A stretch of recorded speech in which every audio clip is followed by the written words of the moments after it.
అక్షయ్ క్యాబిన్‌కి వచ్చేసరికి అవని అయితే ఫ్లవర్స్‌తో క్యాబిన్ అంతా నీట్‌గా డెకరేట్ చేస్తూ ఉంటుంది. అది చూసిన అక్షయ్ అయితే ఇక అవంతా చెల్లాచెదురు చేసేస్తూ అక్కడ ఉన్నవన్నీ పగలగొట్టేస్తూ చాలా కోపంగా వస్తూ ఉంటుంది.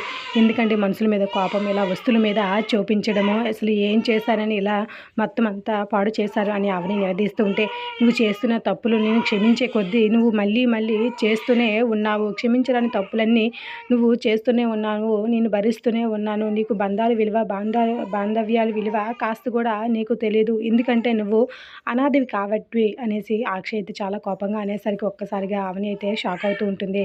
అక్షయ్ మాటలకి ఏంటండి మీరు అలా మాట్లాడుతున్నారంటే, ఏం నేను చెప్పేది నిజం కాదా?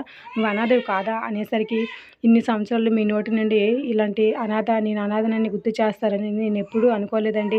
ఇన్ని రోజుల్లో కూడా మీ సొంత ఫ్యామిలీని నా ఫ్యామిలీ అని నేను అనుకున్నాను. మీ అన్న చెల్లెల్ని మీ తమ్ముళ్ళని నా బిడ్డలుగా నేను భావించి నేను దగ్గరుండి నేను పెంచుకున్నాను.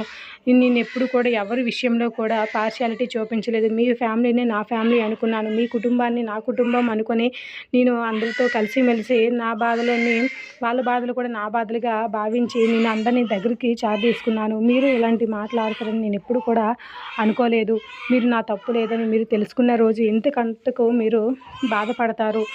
నేనిప్పుడు ఏ తప్పు చేయలేదని నేను నిరూపించుకోలేకపోవచ్చు. కానీ నా తప్పులు తెలిసిన రోజు మాత్రం మీరు మాత్రం ఎంత క క నన్ను అన్న మాటలన్నిటికీ కూడా మీరు ఎంత బాధపడతారో మీకు కూడా మీరు అప్పుడు నేను క్షమించలేను కూడా. మీరు అంత బాధపడతారు.